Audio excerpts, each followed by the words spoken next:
Magandang umaga, Luzon, Visayas, Mindanao at sa buong mundo.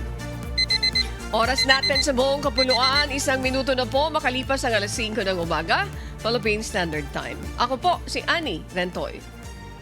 Ngayon ay araw ng Biyernes, ika-7 sa buwan ng Agosto taong 2026. Tayo po sabayang napapakinggan sa Radyo La Verdad 1350, ang UNTV Radio. Ako naman po si Bernard Dadis. Good morning sa iyo, Bernard Dadis. Good morning at isang maulang umaga sa ating lahat. Tama ka, maulang umaga. Kaya dun sa ating mga kababayan, kaingat lamang po. Umpisa na tayo. Hataw na! Simulan na natin ang balitaan. Narito po ang malalaki at makabuluhang balita ngayong araw. Headlines.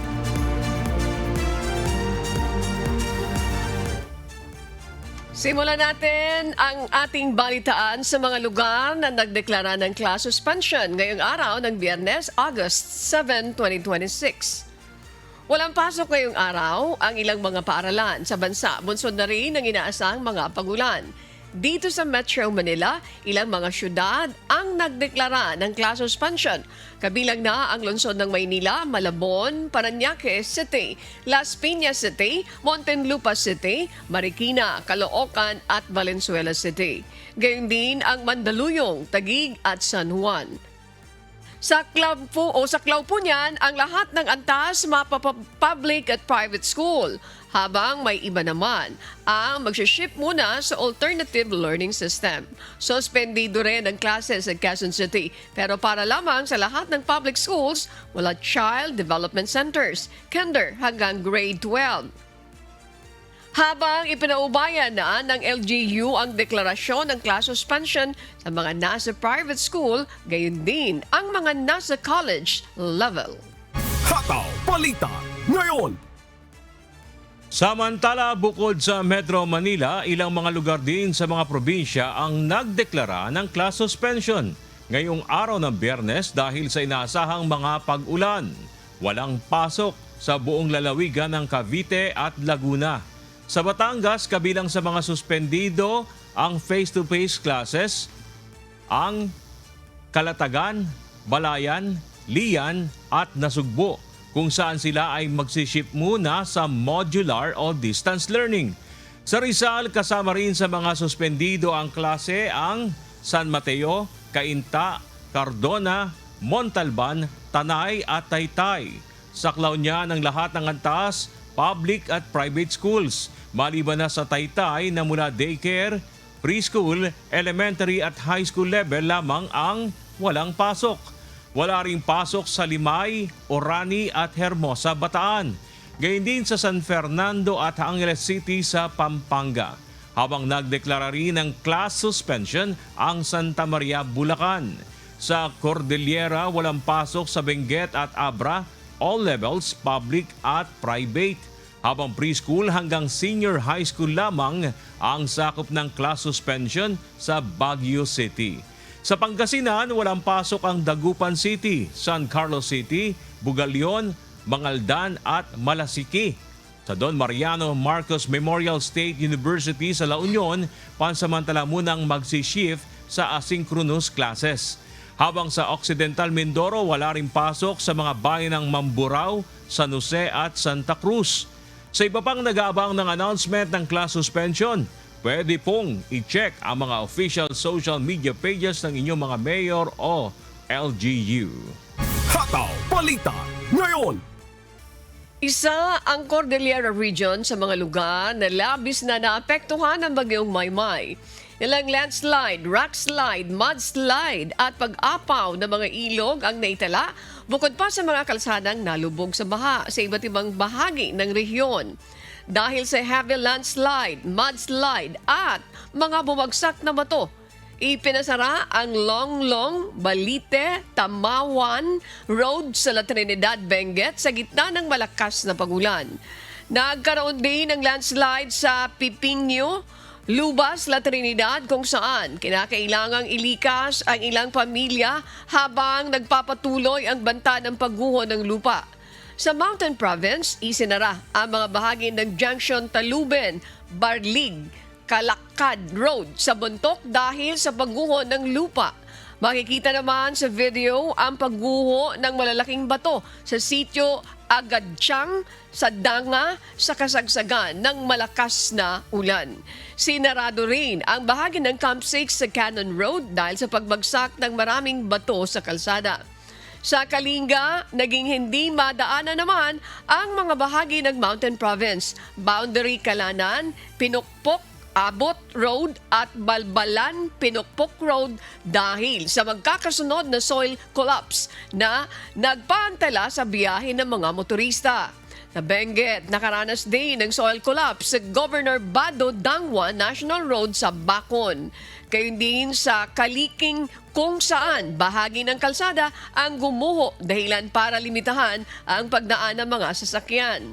Samantala, sumampa na sa kalsada ang level ng tubig sa Sapa sa La Trinidad, partikular sa Ganasi, Bineng Road dahil sa patuloy na pagulan.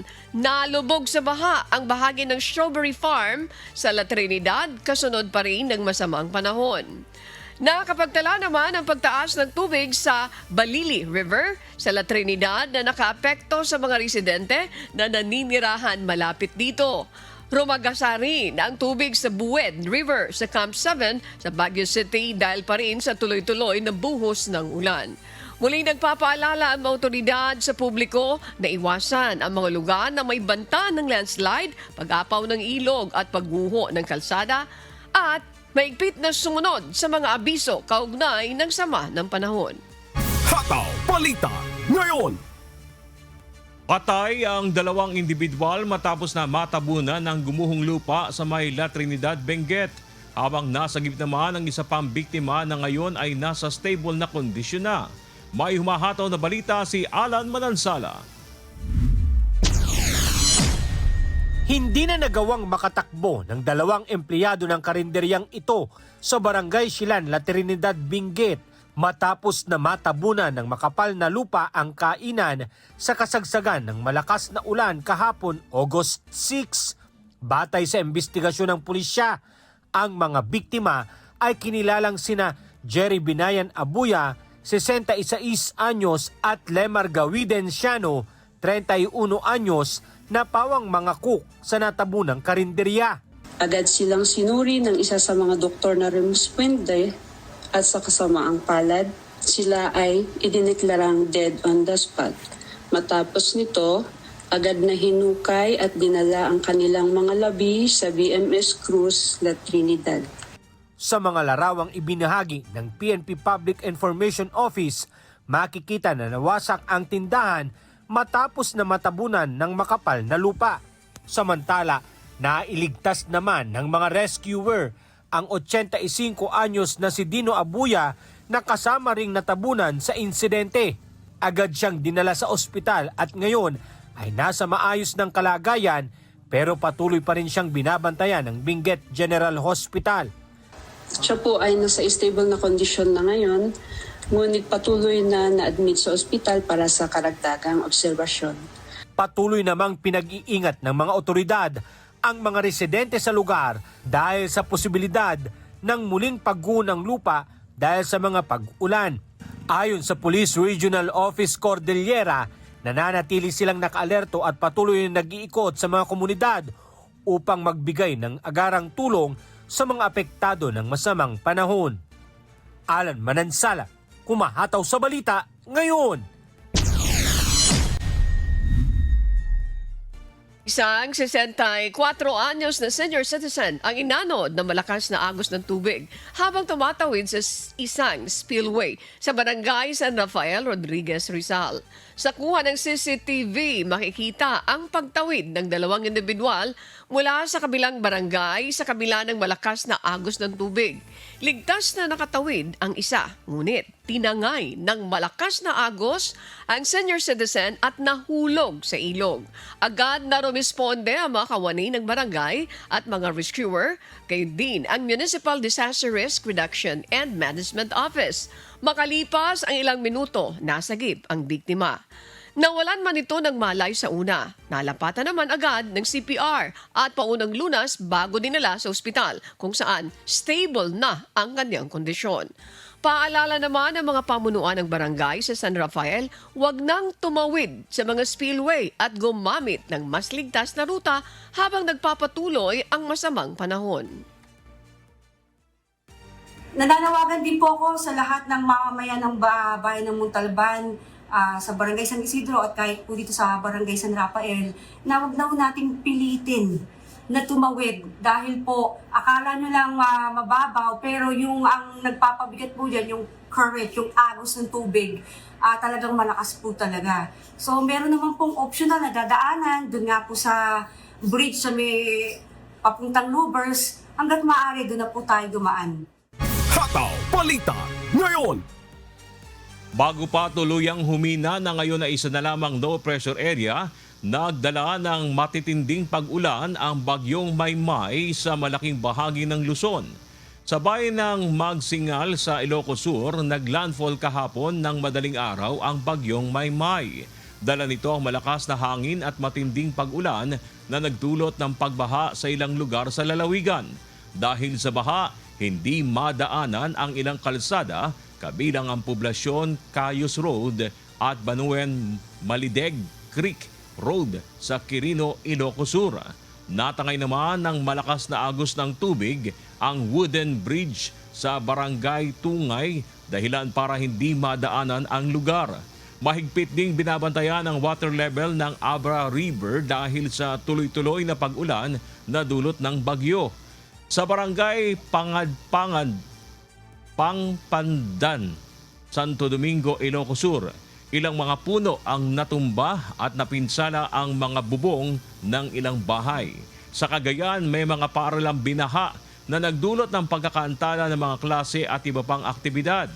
Sa tala ng National Disaster Risk Reduction and Management Council o MDRRMC, mahigit 6,900 individual ang inilikas at nanunuluyan sa mga evacuation center matapos maapektuhan ng baha ang ilang rehiyon.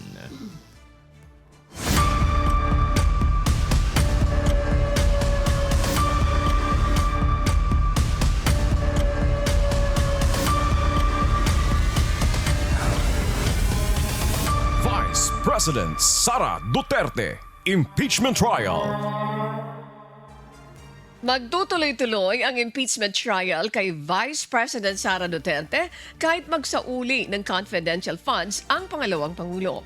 Sa gitna ito ng Notice of Disallowance laban sa kanya ng Commission on Audit o COA. May hataw na balita si Rosalie Cos. Binigyang diin sa mga huling araw ng impeachment trial kay Vice President Sara Duterte na executory o ipinatutupad na ang direktiba ng Commission on Audit o COA sa tanggapan ni Vice President Sara Duterte na isauli sa gobyerno ang nasa 73 million pesos sa 125 million pesos na halaga ng confidential funds. Ito ay matapos kakitaan ng irregularidad sa paggastos ng pondo ang OVP noong December 2022.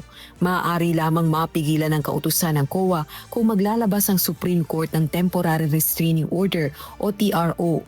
Ayon sa House Prosecution Team, isauli man ni VP Duterte ang naturang halaga ng pondo, magtutuloy-tuloy pa rin ang proseso ng impeachment trial. Ito ay dahil magkaiba ang proseso ng impeachment court at COA. The fact na isinauli na yung pera, hindi ibig sabihin na hindi na tayo po pwedeng magpatuloy sa isang impeachment proceeding o yung pagpa-file ng mga kaso. Iba po iyon. Yung pagsasauli po ng pera, hindi po yan rason na hindi na dapat i-account, i-exact. Ano ba yung naging administrative, civil, or criminal liability ng isang tao? Binigyang diin naman ni House Lead Prosecutor at Batangas 2nd District Representative Jervy Luistro, lahat ng pondo ng bayan ay subject sa audit rules and regulations ng COA. Confidential funds man ito o hindi. Kapag hindi sumunod, ibig sabihin, non-compliance yan, no? And that is the reason kung bakit nagkakaroon ng mga notices of disallowance. Kung sumunod naman, dapat walang notices of disallowance.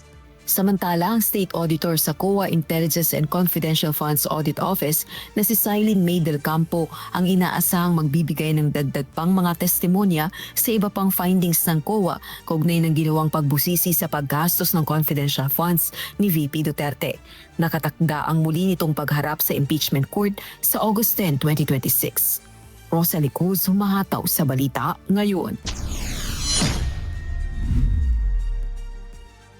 Naniniwala si Vice President Sara Duterte na abala ang kasalukuyang administrasyon sa politika at panggigipit umano sa mga taong sumasalungat sa kanila. Samantala, nagkomento rin ang Vice Presidente kay Palace Press Officer Claire Castro na aniyay dapat maging profesional bilang tagapagsalita ng Pangulo. May humahataw na balita si Jed Neresina.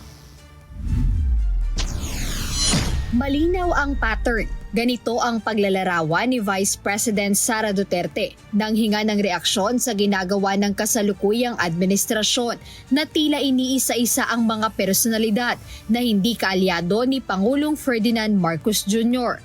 Ayon kay VP Duterte, lahat ng hindi sumusunod sa palasyo ay nakararanas aniya ng iba't ibang uri ng panggigipit. Well, it shows kung ano yung pinagkakaabalahan ng administrasyon ngayon, ng gobyerno ngayon. Ang pinagkakaabalahan nila ay politika dahil nakikita natin na may pattern na. Hindi lang si dating Pangulong Rodrigo Duterte, hindi lang ako, kundi lahat ng hindi sumunod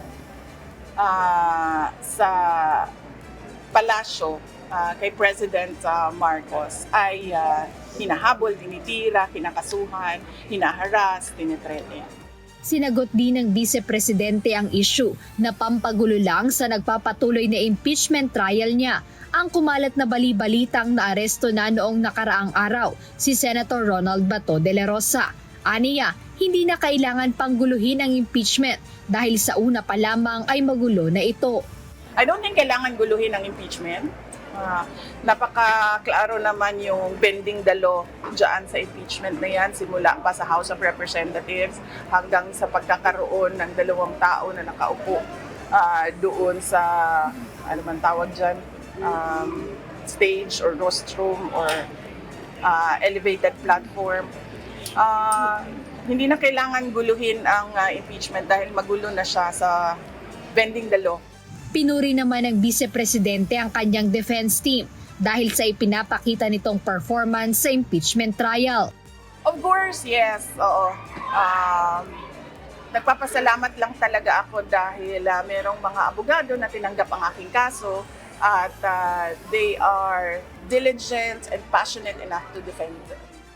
Samantalang muling sinagot ng pangalawang Pangulo ang mga pahayag ni Palace Press Officer Undersecretary Claire Castro laban sa kanya. Ayon kay VP Sara, dapat magpakita ng professionalism si Yusek Castro, lalo na at siya ang tagapagsalita ng Pangulo. Ulitin ko si Claire Castro is a spokesperson of the President and the Office of the President, or hindi ko alam kung kaninong spokesperson siya. Pero by the fact na spokesperson ka at merong seal ng Office of the President dyan, dapat maging professional ka sa mga sinasabi mo.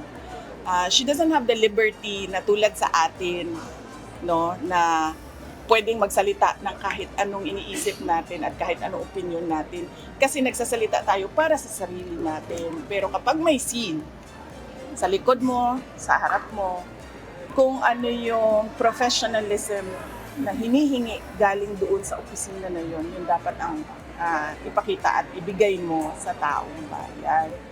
Patuloy ang kinahaharap na reklamong impeachment ni Vice President Duterte sa impeachment court, kung saan tinatalakay na ngayon ang umano'y maling paggamit niya ng confidential funds.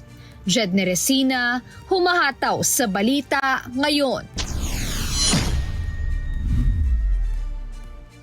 Naniniwala si Vice President Sara Duterte na walang mali sa kanyang pagdalaw sa loob ng bilangguan kina Senator Rodante Marcoleta, Senator Chingo Estrada at dating Congressman Mike Defensor. Sa panayam sa Vice Presidente kahapon, ipinaliwanag nito na walang masama sa pagdalaw sa mga person deprived of liberty o PDL na karaniwan na niyang ginagawa kahit nung siya pa ay mayor ng Davao City. Ayon pa sa Vice Presidente, walang mali na bisitahin ang mga PDL kung ito ay kukumustahin lamang at dadalhan ng munting regalo. Sinabi rin ito na kakilala at kaibigan naman niya ang mga ito. I don't see anything wrong with visiting persons deprived of liberty. Noong ako ay mayor pa, bumibisita ako dito sa Maa City Jail. Nagdadala kami ng mga regalo at tinatanong namin sila kung ano yung mga pangangailangan nila. Sa amin, sa Office of the Vice President, meron kaming mga Thanksgiving na ginawa namin sa loob ng mga jails tulad noong pagbisita namin sa Bacolod City. So wala ako nakikitang masama sa pagbisita sa mga tao tulad ni PRD at iba pang mga nasa loob ng detention na wala akong nakikita na masama sa pagbisita kay Arnie Teves, kay Pastor Kibuloy, as I said, President Duterte, Senator Rodante Marcoleta, Senator Jinggoy Estrada, and Mike Defensor, kasi kilala ko naman sila and I think kaibigan ko sila, hindi ko lang alam kung kaibigan nila ako. Ibinahagi naman ng Vice Presidente ang kanyang naging mensahe sa kanyang pagdalaw sa dalawang senador at kay Defensor. Ang sinabi ko lang sa kanila doon ay kung ano yung para sa bayan, yun ang gawin ninyo. Yun ang message ko sa kanila sa loob. Sabi ko magpakatatag. Nauna nang napabalita ang pagdalaw ni VP Sara sa Quezon City Jail male dormitory ng August 4 kung saan nakapit ngayon sina Senators Marcoleta at Estrada pati na si former Congressman Defensor na pare-parehong may kinakaharap na kaso. Hataw Balita ngayon. Hinamon ni Vice President Sara Duterte si Defense Secretary Gilberto Gibo Teodoro na pangalanan ng mga opisyal ng pamahalaan na umano'y nagtatanggol sa China. Kasunod ito ng pahayag ng kalihim na dapat ay mag-resign ang mga opisyal na pumapanig sa China dahil ang kanilang mandato ay nanggaling sa taong bayan. Iginit ng Vice Presidente na ang paggawa ng malawak na akusasyon ng hindi pinapangalanan ang mga individual na sangkot ay maaaring lumikha ng haka-haka. Siguro para klaro sa lahat ng mga kababayan natin, dapat pangalanan kung sino yung mga officials na tinutukoy niya na nagde-defend sa China over the West Philippine Sea issue. Kasi hindi pwedeng magbitaw ka ng gano'n na salita, hindi mo naman pangalanan yung mga opisyal. At syempre, suspect, kahit ang presidente natin kasali sa suspect doon kasi walang pangalan, walang listahan ng pangalan. Nauna nang nanawagan si Defense Secretary Teodoro na magbitiw sa pwesto ang mga opisyal na pumapabor sa China sa usapin ng West Philippine Sea. Hataw Balita ngayon. Iginit ni Vice President Sara Duterte na hindi lamang ang problema ng flood control project sa Davao City ang dapat natutukan ng pamahalaan, kundi ang problema sa buong bansa. Ayon sa Vice Presidente, hindi lamang ang Davao City ang binabaha tuwing malakas ang ulan at kapag may bagyo, kundi maging ang iba pang mga probinsya gaya ng Ilocos, Pampanga at Bulacan. Anya, si PBBM ay Pangulo ng Pilipinas kaya dapat lamang nitong tutukan ang buong bansa. Dapat tutukan ng gobyerno ang baha sa lahat ng lugar ng Pilipinas, hindi lang sa Davao City kasi meron ding baha sa Ilocos, meron ding baha sa Pampanga, sa Bulacan, lahat ng mga low-lying area sa panahon ng malakas na pag-ulan at bagyo ay kailangan tutukan dahil delikado na merong mamatay dahil sa mga pagbaha. So, hindi lang Davao City, dapat buong bansa. Dahil ang Pangulo naman ay Pangulo ng buong bansa. Hataw Balita ngayon. Kung si Vice President Sara Duterte ang tatanungin, welcome anya na tumakbo bilang mayor ng Davao City si dating PNP Chief at ngayon MMDA General Manager Nicolas Torre. Ito ay kung sakaling maghahain si Torre ng kanyang Certificate of Candidacy o COC at kumandidato ito ng pagkaalkalde ng Davao City. Everyone, of course, no, in a democratic country, lahat ay allowed at welcome na mag-file ng kanilang Certificate of Candidacy at tumakbo sa election. Kamakailan naging usap-usapan sa social media ang umano'y posibleng pagtakbo ni General Torre sa susunod na eleksyon matapos makita ang ilan sa kanyang mga banner kung saan nakasulat ang katagang "Ingat sa daan". Nilinaw ng opisyal na wala siyang kinalaman sa produksyon ng nasabing banner. Sa isang panayam, sinabi ni General Torre na sa ngayon ay nakafocus muna siya sa trabaho sa MMDA. Hataw Balita ngayon. Labis ang pasasalamat ni Vice President Sara Duterte sa mga taong patuloy na sumusuporta at nagtitiwala sa kanila sa kabila ng mga hamong kinakaharap ng Office of the Vice President. Iyan ang sagot ng pangalawang Pangulo nang matanong ng media hinggil sa kanyang reaksyon sa kanyang pangunguna sa ilang survey sa preferred presidential candidate sa 2028 elections. Hindi ako makakomment sa mga surveys dahil hindi ko naman alam kung paano siya ginawa, saan siya ginawa, at sino ang nagpagawa sa kanya. Pero sa akin, sa lahat ng survey simula noong 2022, ay lagi ang aking pagpapasalamat sa taong bayan dahil patuloy yung kanilang pagtitiwala at suporta sa akin, sa aking mga kasamahan at sa tanggapan ng pangalawang Pangulo. Kahit na medyo hirap yung aming organisasyon dahil sa politika, sa paninira at sa pagpapahirap sa amin para gawin namin yung trabaho namin. Kaya it's always a message of gratitude every time survey comes out, whether or not number 1 ako. Sa mga nakaraang resulta ng survey na isinagawa ng Pulse Asia, Social Weather Station o SWS at tugon ng masa ng Octo Research, laging nangunguna ang pangalan ni BP Sara sa napupusuan na tumakbo sa pagkapangulo sa susunod na halalan. Pebrero ngayong taon, nang i-anunsyo ng Vice Presidente ang kanyang planong tumakbo sa pagkapangulo sa 2028 national elections. Hataw Balita ngayon. Naniniwala ang pamunuan ng Philippine National Police na nasa Pilipinas pa rin si Senator Ronald Bato de la Rosa. Ayon kay PNP Chief General Jose Melencio Nartates Jr., patuloy ang ginagawa nilang monitoring sa posibleng kinaroroonan ng senador. We are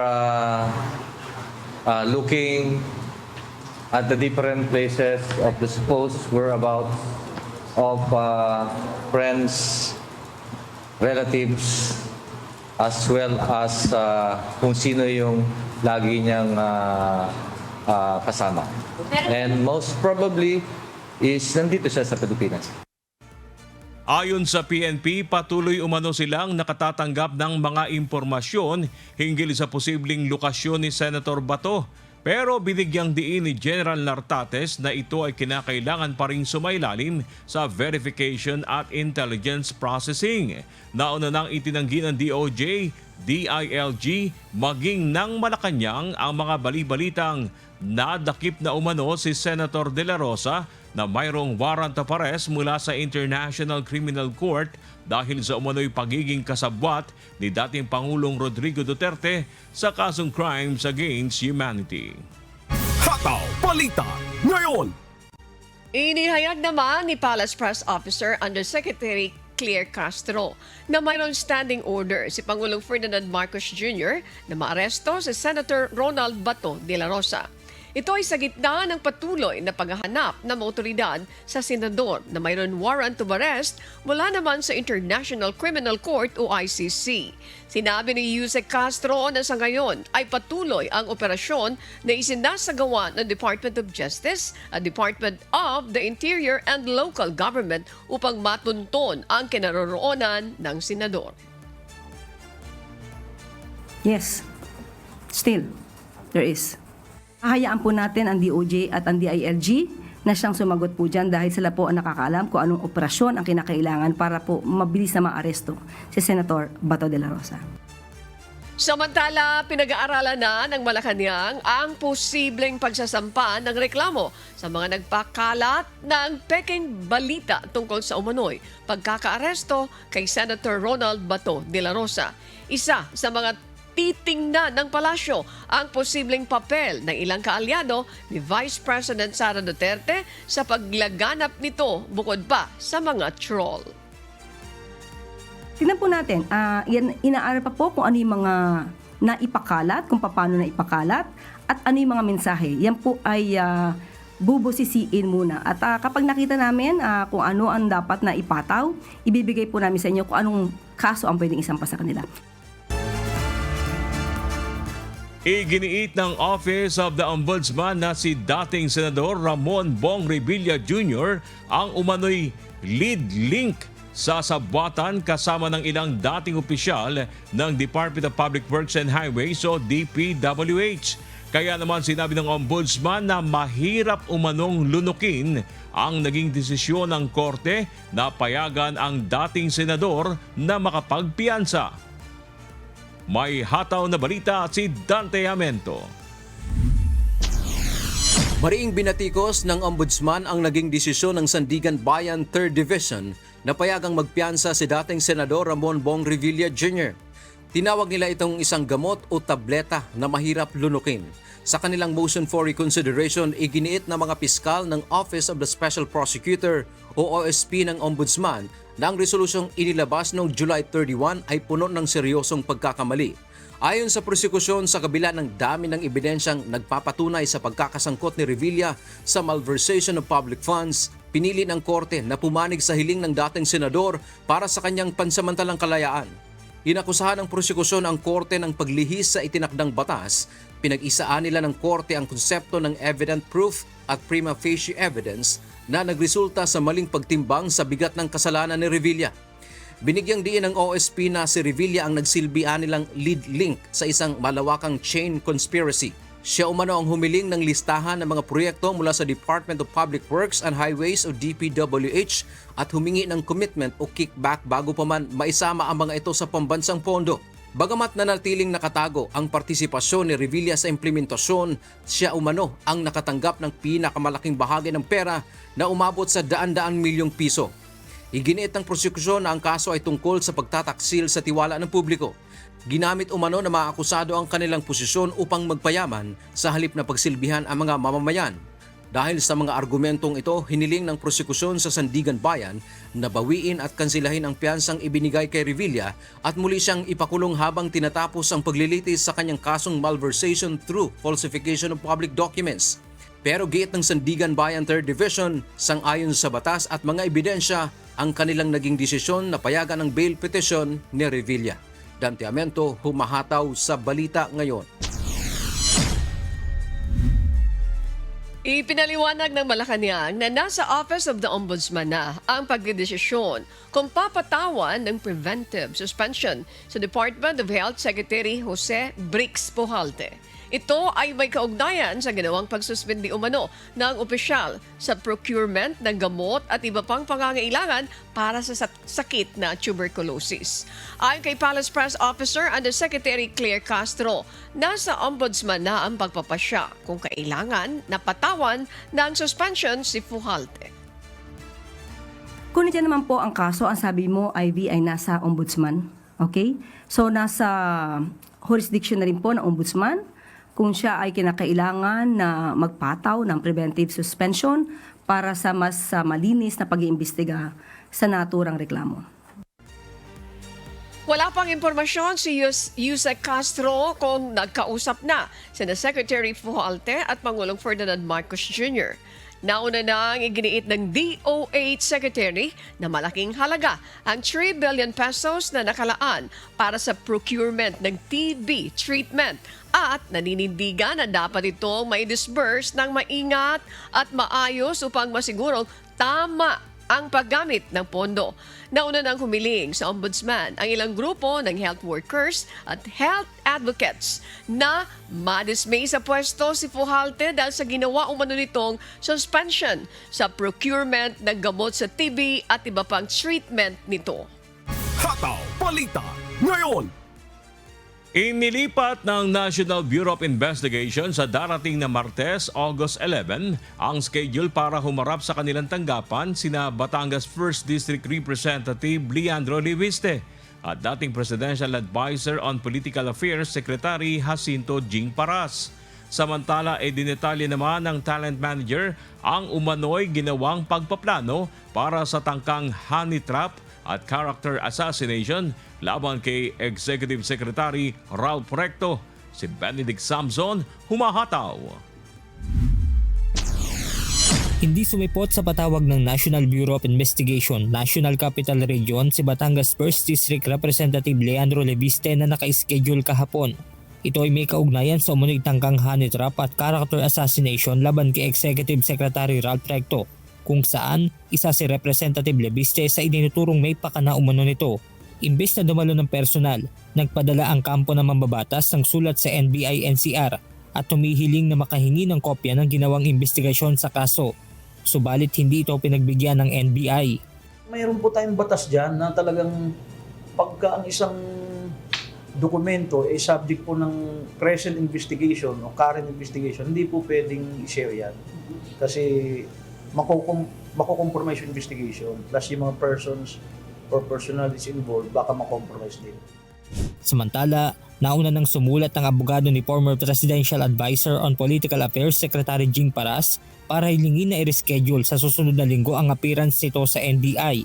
At upang personal na makatugon ang dalawa sa patawag ng NBI, inireset ang kanilang schedule ng pagharap sa tanggapan sa darating na August 11. Paglilinaw ng NBI, parte lamang ng due process ang pagpapatawag kina Congressman Leviste at Paras. For every investigation, kung may mabanggit yung mga witnesses, this is part of due process, di ba? Due process, ibig sabihin, yung mga taong na-mention, they deserve to explain their side. Doon lang po tayo, due process lang. Wala po tayong inaakusahan pa ng kung anong pagkakamali o krimen o ano. Just to invite them to explain their side. Due process, that's the principle of due process. Samantala, sinabi ni alias Ken, ang itinuturong manager ng mga babaeng ipapain umano kay Executive Secretary Ralph Recto na planado umano ang pagtatangka para maging biktima ito ng character assassination sa pamamagitan ng honey trap. Hindi ko nga tinitake it na seryoso to kasi unang-una ang laki ng taong ika-characterize mo. Pangalawa, anong ilalatag natin dito at sino-sino yung mga girls na kailangan mag-play doon sa plano na gano'n. Kailangan magaling. Kaya yung senaryo, na meron namang script, meron namang ituturo na ito yung gagawin, ito yung ganito, gano'n. Ayon pa kay alias Ken, pilit umanong sinisiraan sa kanya ni Para si E.S. Recto upang makumbinsi siya na tumulong para i-character assassination ang opisyal. Ang ganda naman ng proceeding niya kasi alam mo ba itong natin, yung executive secretary natin, alam natin na taxpayer ka rin, alam mo na ang tax natin, ang lalaki, napupunta lang sa ganito, sa ganyan, sobrang laki na ng mga taxes natin, kinukurakot na tayo and everything. Meron kaming pinaplano na gano'n. Yun nga, bubulgar lang natin yung pagkababaero niya.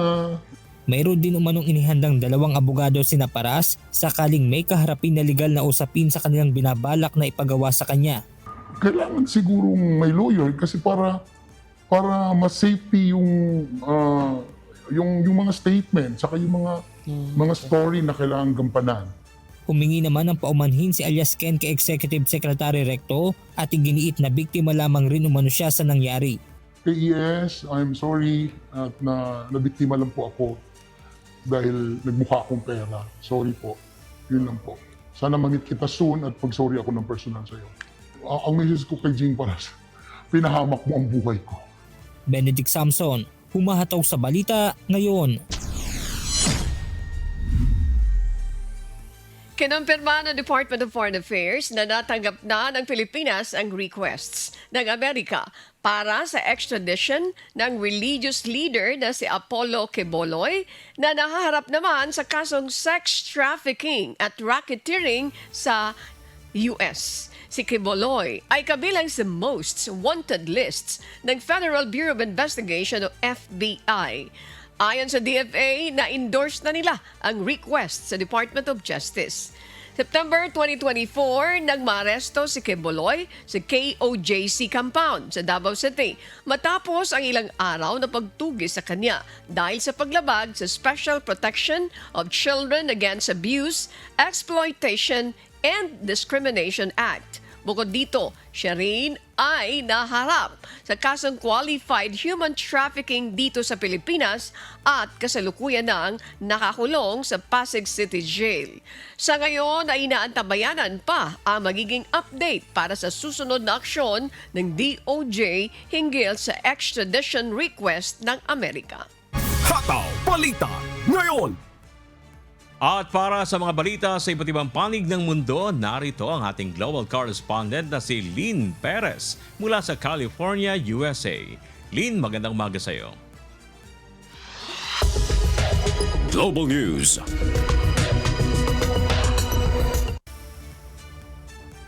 Magandang umaga sa iyo, Bernard, at good morning sa ating mga kasambahay. Narito na po ang ating Global News.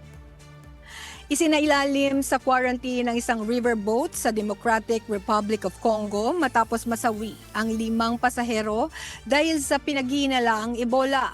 Sumasailalim naman sa Ebola at cholera screening ang lahat ng 255 na pasahero ng barkong Yengpeng 2 na hinarang malapit sa Bende-Bende Port, papuntang Kinshasa.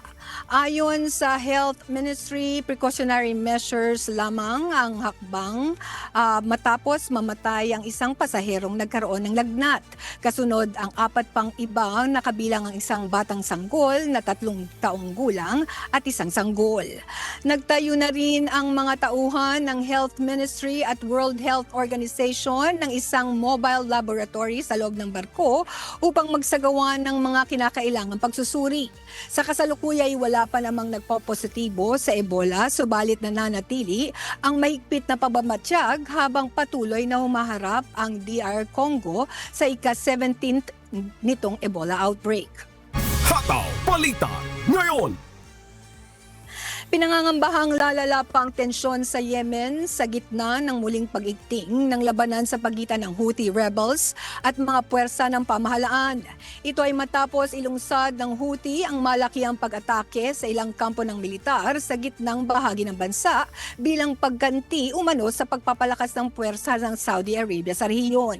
May hataw na balita si Jack De Ocampo. Hindi bababa sa 30 miyembro ng Yemeni government forces ang nasawi, habang 15 pa ang sugatan matapos tamaan ng mga missile at drone ang ilang military camp sa mga lalawigan ng Marib at Hadramaut. Ayon sa mga otoridad, tinamaan ang mga kampo ng emergency forces sa mga lugar ng Al-Ruwaik, Al-Abara at Al-Thaniya sa itinuturing na pinakamatinding pag-atake mula nang magkaroon ng tigil putukan noong 2022. وعليه فقد قامت قواتنا المسلحة بعملية عسكرية واسعة ونوعية استهدفت تحشيدات العدو السعودي في مناطق الرويك والعبر والثانية ومعسكرات أخرى تابعة لما يسمى الفرقة الأولى والثالثة طوارئ بعدد كبير من الصواريخ البالستية والطائرات المسيرة وكان من نتائج العملية ما يلي. Inako ng Houthi ang pag-atake at sinabing tinarget nila ang mga umano'y malalaking pagtitipon ng mga puwersang sinusuportahan ng Saudi Arabia na pinaghahandaan umano ang panibagong opensiba laban sa kanila. Iginit pa ng grupo na daan-daang kawal ang napatay o nasugatan at napinsala rin ang mga kampo, sasakyang militar at imbakan ng mga armas.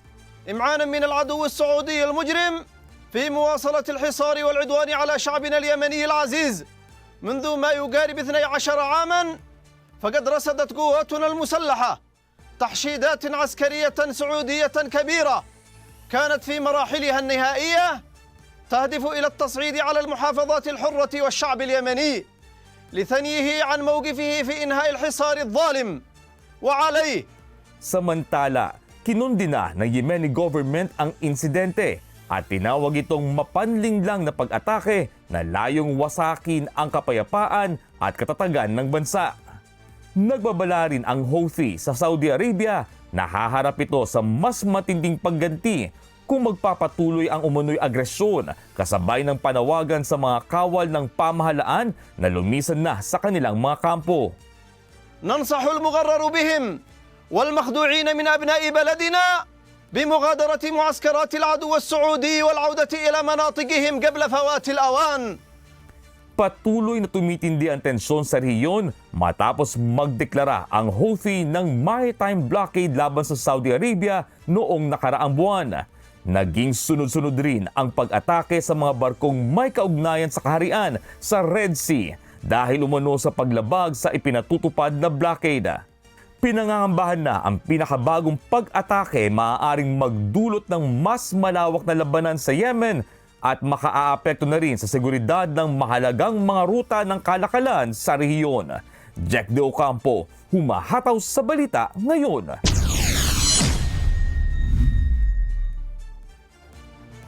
Maring pinabulaanan ni US President Donald Trump ang mga balitang nagkukulang na ang supply ng mga missiles at iba pang munitions ng Estados Unidos. Nagbabala rin ito sa mga nagpapakalat ng umano'y classified information at sinasabing hahabulin ng pamahalaan ang mga leaker at ipakukulong. May hataw na balita si Noel Poliarco. Matapos ang sunod-sunod na pag-atake ng Estados Unidos sa Iran nitong mga nakalipas na buwan, umugong ang mga ulat na malaki na ang nabawa sa stockpile ng Washington ng long-range precision missiles at air defense interceptors at nagkaroon na ito ng shortage. Subalit mariin itong pinabulaanan ni US President Donald Trump. Sa kanyang social media post, iginiit nito na napakarami pa ring munitions ng Estados Unidos habang patuloy ang paggawa at paghahatid ng mga bagong armas sa bansa. Nagbabala rin ang US President na hinahanap na ng kanyang administrasyon ang mga pinagmulan ng umano'y mapanlinlang at classified na impormasyon. Aniya, posibleng harapin ng mga responsable ang mahabang pagkakakulong dahil sa paglabas ng mga pahayag na tinawag niyang pagtataksil sa bansa. Patuloy naman ang pagpapalakas ng Washington sa produksyon ng mga missile at iba pang kagamitang militar. Katunayan nito, muling nagbabala si Trump na handa pa rin ang Estados Unidos na muling maglunsad ng matinding pag-atake laban sa Iran kung mabibigo ang mga pagsisikap para sa isang kasunduan. But at some point we were set for the biggest attack of any attack, and we've hit them very hard for the last few months. But we were all set for the biggest attack since World War II. Aniya, bagamat nakahanda ang Estados Unidos sa isa pang malawakang operasyon laban sa Iran, binigyang diin ito na mas nais pa rin niyang makabuo ng diplomatikong kasunduan dahil ayaw umano niyang madagdagan pa ang mga nasasawi sa digmaan. I'd rather make a deal because I don't want to kill people. I do not want to kill people. Samantala, malapit nang magkasundo ang Iran at Oman sa bagong rutang gagamitin ng mga barkong dadaan sa Strait of Hormuz. Ayon sa Iranian Foreign Ministry, napagkasunduan na ang geographical coordinates ng ruta at isinasapinal na lamang ang joint statement ng dalawang bansa. Gayunman, binigyang diin ng Iran na hindi ito otomatikong nangangahulugang ganap ng bubuksan ang Strait of Hormuz. Giit ng Tehran, dapat munang itigil ng Estados Unidos ang naval blockade sa mga Iranian port at iba pang umano'y agresibong hakbang laban sa kanilang bansa bago tuluyang buksan ang mahalagang ruta. Noel Polyarco, humahataw sa balita ngayon.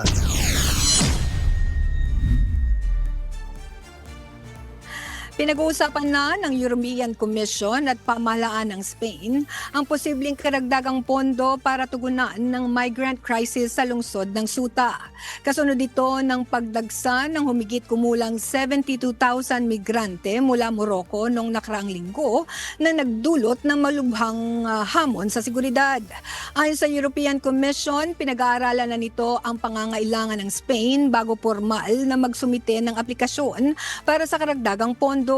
Nakalaang gamitin ang pondo para sa pagpapalakas ng border management, pagtatayo ng mga pansamantalang silungan, pagkain, serbisyong medikal at iba pang humanitarian aid. Una nang naglaan ng European Union ng 114 million euro na emergency assistance para sa Spain, kung saan tinatayang 28 million euro ang gagamitin sa pagpapalakas ng mga serbisyo sa Ceuta. Hataw Balita ngayon. Muling ipagpapatuloy ng South Korea ang pagbuo ng bahagi ng Gyeongwon Railway Line na maaring magugnay sa Seoul at Wonsan sa North Korea. Ayon sa Unification Ministry, matatagpuan ang nasabing seksyon malapit sa demilitarized zone. Una nang sinimulan ng konstruksyon sa nasabing lugar noong 2015 bago mahinto makalipas ang isang taon. Layunin din ng proyekto na mapabuti ang access sa mga peace at ecological tourism, site na magpapasigla ng ekonomiya ng mga border area. Gayon may inamin ni South Korean President Lee Jae-myung na mahirap isulong ang pakikipag-ugnayan dahil patuloy na tinatanggihan ng Pyongyang ang mga panawagan para sa dialogo.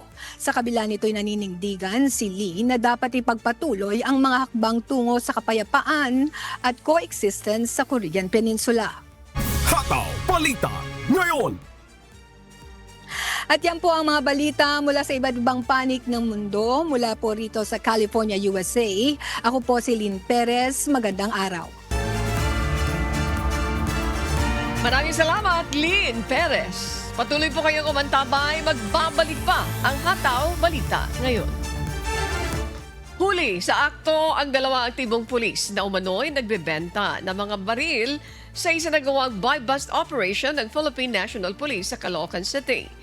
Bukod sa kakaharaping kasong kriminal, iniimbestigahan din ng otoridad kung naggamit sa iba pang krimen ang mga baril na ibinebenta umano ng dalawang pulis.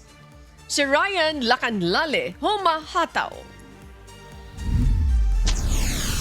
Arestado sa buy-bust operation kahapon, August 6, ang isang police master sergeant at isang police staff sergeant na kapwa nakatalaga sa Caloocan City Police Station. Isinagawa ng National Capital Region Police Office o NCRPO ang operasyon matapos makatanggap ng impormasyon hinggil sa ginagawang iligal na pagbebenta umano ng baril ng dalawang aktibong pulis. Nasamsam sa operasyon ang isang 9mm pistol, isang caliber 38 revolver, isang 12-gauge shotgun, mga magazine, bala, buy-bust money, mga cellphone at motorsiklong ginamit sa transaksyon. Agad na dinala ang dalawang pulis sa himpilan para sa dokumentasyon at isinailalim sa inquest proceedings. There is no place in the PNP for personnel who violate the law. Aside from the criminal charges, administrative cases will be filed against the two personnel in line with our internal cleansing program. And this is our zero tolerance policy against erring policemen.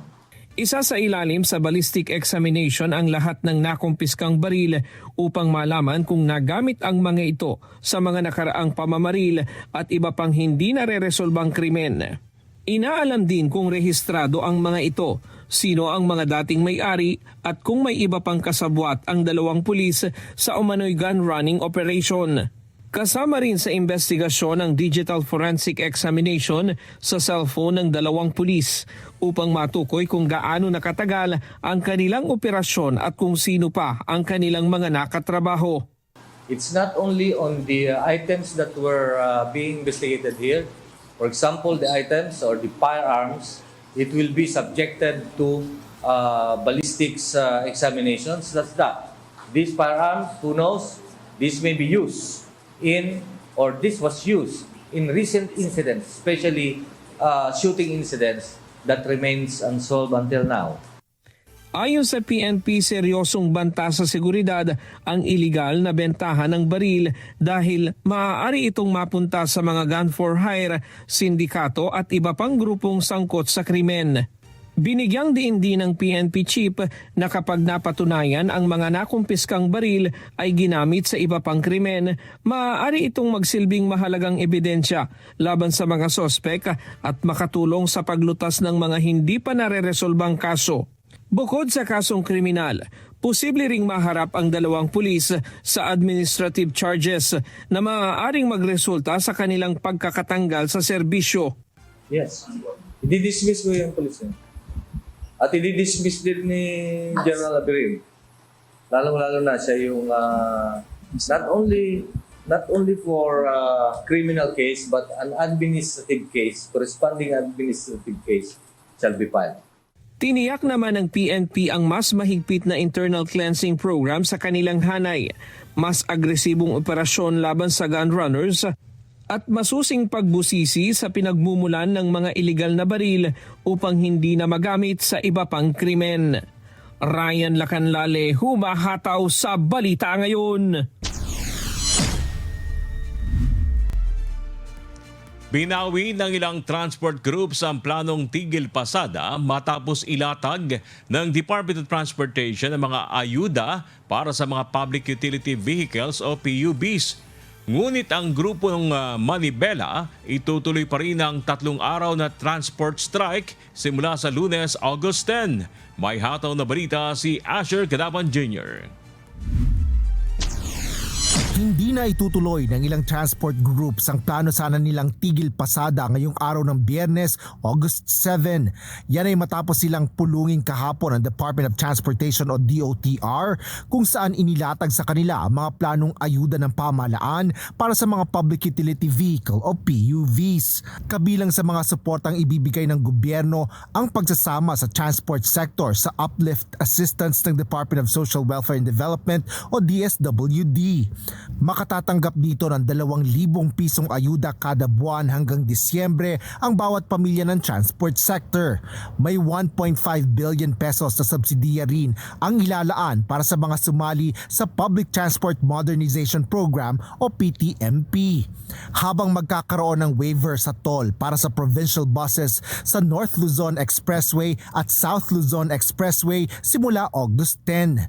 Gayon din ang mga bayad sa ilang terminal sa Metro Manila, partikular na sa Parañaque Integrated Terminal Exchange o PITX at sa isang mall. Dahil sa mga inilatag na plano ng DOTR, inurong na ng grupong Pasang Mazda, AltoDAP, ACTO, FEDJODAP at iba pang grupo ang kanilang transport strike ngayong araw. Hindi daw namin ibinroadcast sa media na meron kaming transport holiday. At nung aming buksan at magpaliwanag po ating kalihim tungkol po sa kanyang binanggit na mga ipinagkakalob sa amin ngayon, ako po bilang pangkalahatang Pangulo ng Pasang Mazda, kinull off ko po ang strike. At sa tingin ko naman po, dito po sa natin nakuha, hindi na po tayo dapat magwelga. Sino po ang pahihirapan natin dito? Ang pahihirapan lang natin dito yung ating mananakay. Ngayon, ang gobyerno po, handa naman tumulong po sa atin ito eh. Ito na po yung nangyari ngayon, malaking tulong na po ito sa hanay po ng transportasyon. Sa aming grupo po, wala ho kami na itutuloy na pagtigil sa pasada. Bagamat ang ating gobyerno ay tinutugunan na lahat ng ating problema, ay hindi naman ho nagpapabaya sa ngalan po ng ating Secretary, Banoy Lopez at saka kay LTFAB Chairman Vigor Mendoza. At patuloy naman po ang pagtulong nila sa aming hanay. Ngunit sa lahat ng grupo na dumalo sa pagpupulong, nanindigan ng grupong Manibela na tuloy ang kanilang tigil pasada. Wala pa po kaming binabawi kung kami ay hindi natutuloy sa Monday. I-discuss namin ito sa grupo namin kasi mahirap magdesisyon sa mga oras na ito na wala pa akong nailalatag sa aming mga miyembro. Sa ngayon, wala po kaming binabawi. At present, we will push through the transport strike on Monday. Binigyan diin ni Manibela Chairman Marval Buena na hirap na ang kanilang hanay dahil halos wala nang kita sa pamamasada mga driver. Kaya't habang hindi pa rin inaaprubahan ang ilang buwan na nilang hinihiling na 2 pisong dagdag pasahe sa gitna ng mataas na presyo ng krudo, itutuloy pa rin ng grupo ang kanilang protesta na una nang inanunsyo na sisimulan sa Lunes, August 10. Asher Kadapan Jr. humahataw sa balita ngayon. Market Price Watch. At para ihatid naman sa atin ang latest sa presyo ng mga pangunahing bilihin, nasa trabaho market sa Maynila ang ating kasama na si Mikey Samson live. Live report. Good morning, Mikey! Kumusta ang presyohan na mga bilihin dyan sa trabaho market, Mikey? Good morning, Ma'am Annie! At isang Friday morning na punong-puno din ng good vibes ang bati natin sa ating mga kasambahay. And yes, nandito nga po tayo ngayon sa trabaho market dito sa may Sampaloc, Manila para muli ay mag-update ng prices ng ating mga pangunahing bilihin sa ating mga kasambahay kagaya na lamang ng isda, gulay at karne. At sa atin nga pong pag-ikot-ikot dito sa trabaho market ay napag-alaman po natin na ang presyo po ng karne kagaya na lamang ng baboy at ng manok ay nanatili lamang. Kumbaga, kumpara nitong mga nakaraang araw, hindi naman ito bumaba o hindi rin ito tumaas. Pero ang presyo po ng gulay at ang presyo po ng isda ay nagkaroon po ng bahagyang pagtaas. Dahil na din daw po ito sa masamang panahon na atin pong nararanasan itong mga nakaraang araw ayon na rin sa ating mga vendors. Ito ay nagkakaroon na rin sila ng problema pagdating sa supply ng kanilang mga produkto. Gayunpaman, pinapanatili naman at sinisigurado ng ating mga vendors mula dito sa trabaho market na dekalidad ang kanilang mga produkto. At para naman po sa ating mga kasambahay na nagnanais ng pumunta ng market ngayong umaga o kaya naman ay nagnanais bumisita dito sa trabaho market, narito po ang kanilang presyo ng kanilang mga produkto. Para po sa gulay, ang kamatis po ay nagkakahalaga ng 100 ang bawat kilo. Ang sibuyas na pula ay nasa 100 din po ang bawat kilo. Ang luya ay nagkakahalaga ng 180 pesos per kilo. Ang ampalaya ay nasa 70 pesos ang 1 kilo. Ang kalamansi, ang bawat kilo niya ay 80 pesos. Ang sayote ay nasa 40 pesos ang 1 kilo. Ang repolyo ay nasa 60 pesos ang bawat kilo. Ang talong ay nasa 80 pesos per kilo. Ang pechay Tagalog, ang isang tali po niyan ay nasa 15 pesos. Ang okra naman po, ang isang tali ay nasa 10 piso. Ang kangkong, ang isang tali ay nasa 10 piso din. Pagdating naman sa isda, ang galunggong po ay nagkakahalaga ng 280 pesos per kilo. Ang dalagang bukid ay nagkakahalaga ng 360 pesos to 380 pesos depende sa laki nito. Ang sapsap ay nagkakahalaga ng 400 pesos per kilo, gayon din ang bisugo. Ang yellowfin naman ay nasa 300 pesos per kilo. Ang labahita ay nasa 320 pesos per kilo. Ang bitilya ay nasa 300 pesos ang 1 kilo. At ang bangus ay nasa 260 pesos per kilo. Pagdating naman po sa manok, sa baboy, ang pata po ng baboy ay nagkakahalaga ng 300 pesos ang 1 kilo. Ang pork kasim, pork pige at pork chop ay naglalaro naman sa 350 to 360 pesos ang 1 kilo. At ang liempo po ng baboy ay nagkakahalaga ng 440 pesos per kilo. Sa manok po, ang paa ng manok ay nasa 160 pesos per kilo. Ang chicken liver ay nasa 240 pesos to 250 pesos per kilo. Ang quarter legs naman po ay nasa 210 pesos ang 1 kilo. Ang chicken wings ay nasa 230 pesos per kilo. At ang chicken breast at ang whole breast chicken ay pareho pong nagkakahalaga ng 220 pesos ang 1 kilo. At para naman po sa ating mga special shout-out, maraming salamat po kay Ma'am Nikki Mendoza sa ating mga taga Manila City Hall staff, kay Miss Milagros Marcos, Miss Regina Sulit, Sir Wantong Bunag, sa ating pong market coordinator sa Siminda Sional, Sa atin pong Market Master, si Ms. Lala Gaza. Sa atin pong Mothers and Marshals from Espanya and Quiapo, Manila. At syempre po sa ating mga admin, security at sa lahat po ng vendors dito sa Trabaho Market. At yan po muna ang update mula po dito sa Sampaloc, Manila. Ako po si Mikey Samson. Balik po sa inyo dyan sa studio. Maraming salamat, Mikey Samson. Wala dyan sa Trabaho Market, Manila. Kasama si Josa, si Jodren at Bernie. Magandang umaga po. Weather News. Tuluyan na ang humina at isa na lamang low pressure area ang nakaraang bagyong Maymay. Gayunman patuloy pa rin makararanas ng pag-ulan ang malaking bahagi ng Luzon dahil sa umiiral na habagat. Narito ang iba pang detalye mula sa Pag-asa Weather Forecasting Center. Magandang umaga po sa inyong lahat at live mula rito sa Pag-asa Weather Forecasting Center. Narito na ang taya ng ating panahon ngayong araw ng Biyernes, August 7, 2026. Makikita po natin sa latest satellite images po natin na yung bagyong Maymay na binantayan po natin itong mga nakarang araw ay naging isang low pressure area na lamang at huling namataan 565 kilometers silangan ng Etiague sa lalawigan ng Isabela. Malaki po ang posibilidad na malulusaw na rin itong low pressure area nito at magiging bahagi ng trough o yung extension or buntot nitong Typhoon Dolphin na nasa labas ng Philippine Area of Responsibility. Ang huling lokasyon ay may git 1,900 kilometers northeast na extreme northern Luzon. Base sa pinakahuling datos natin, ang dolphin po ay hindi napapasok ng Philippine Area of Responsibility at patuloy nakikilos patungo naman sa may bahagi ng mainland China.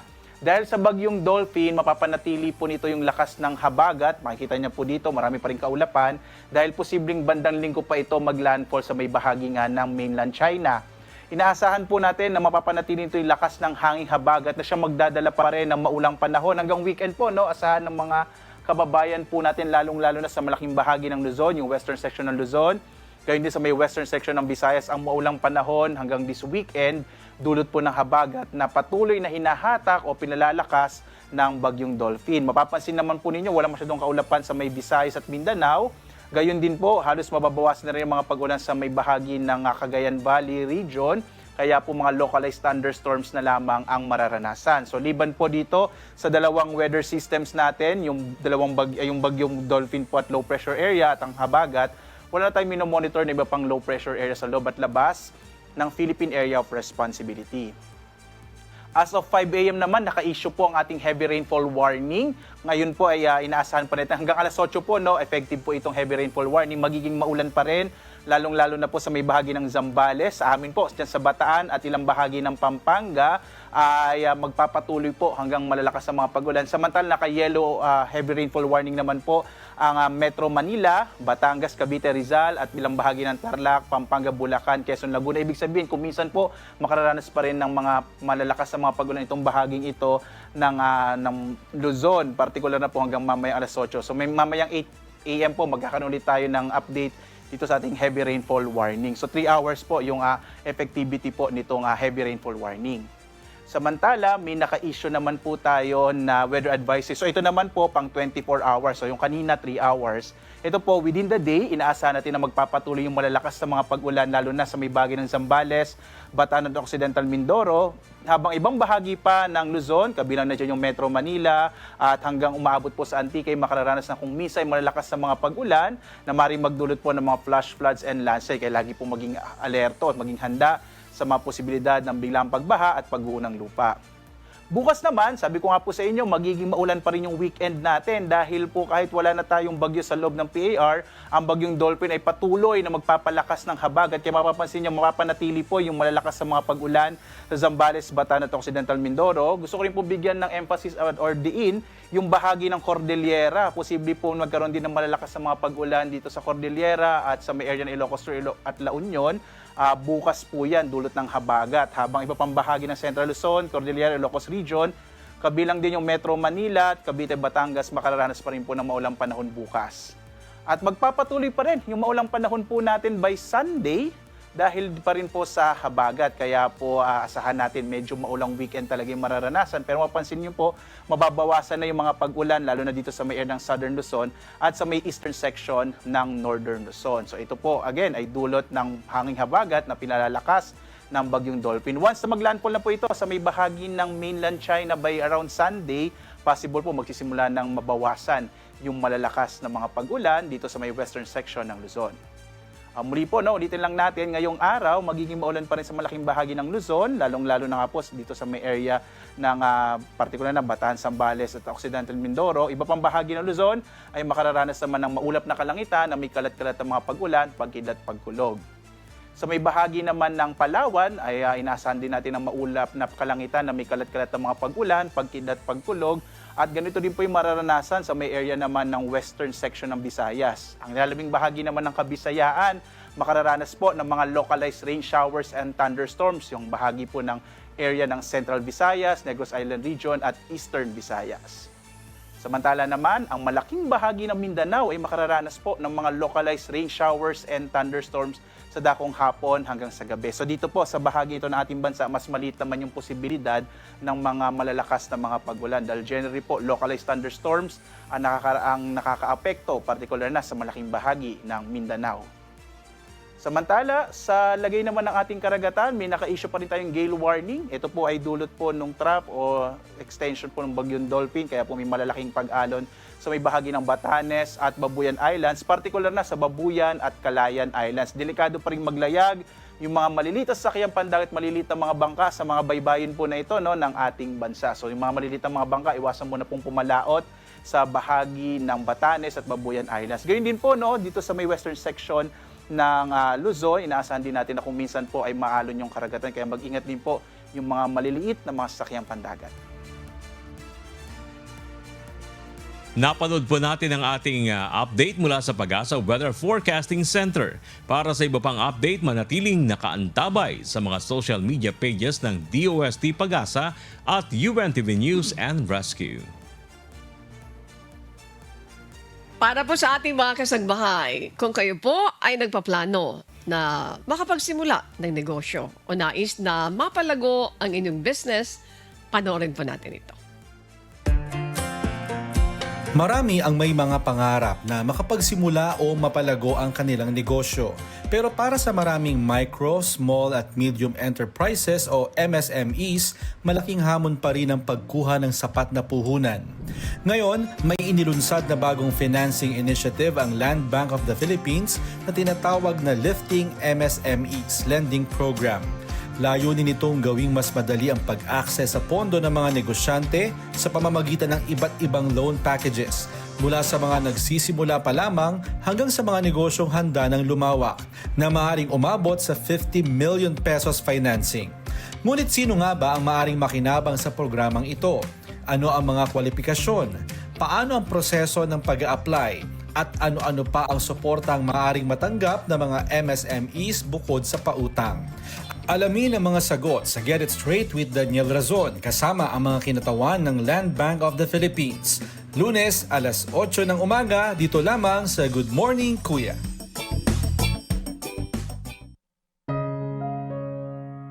At sa aming ibabahaging mga salita ng Diyos na ating sandigan. Mula sa aklat ng unang Pedro Kapitulo 4 versikulo 12 na nagsasabi, Mga minamahal, huwag kayong magtaka tungkol sa mahigpit na pagsubok sa inyo na dumarating sa inyo upang kayo'y subukin. Nawaring ang nangyayari sa inyo'y di karaniwang bagay.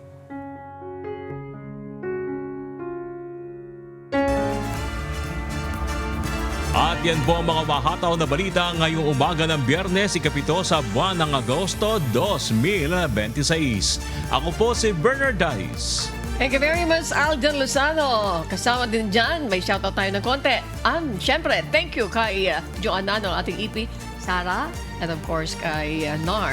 Kasama dyan si JC at siyempre si Belinda Rodrigo.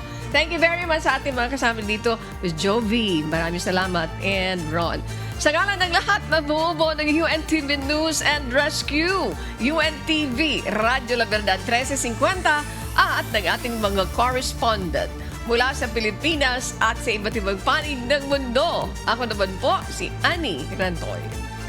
At dito po sa UNTV at UNTV Radio La Verdad 1350, Diyos ang aming sandigan, serbisyo publiko ang aming pinahalagahan. Standby po, susunod na ang serbisyong MCGI sa Good Morning Kuya. Salamat po sa Diyos at magandang umaga.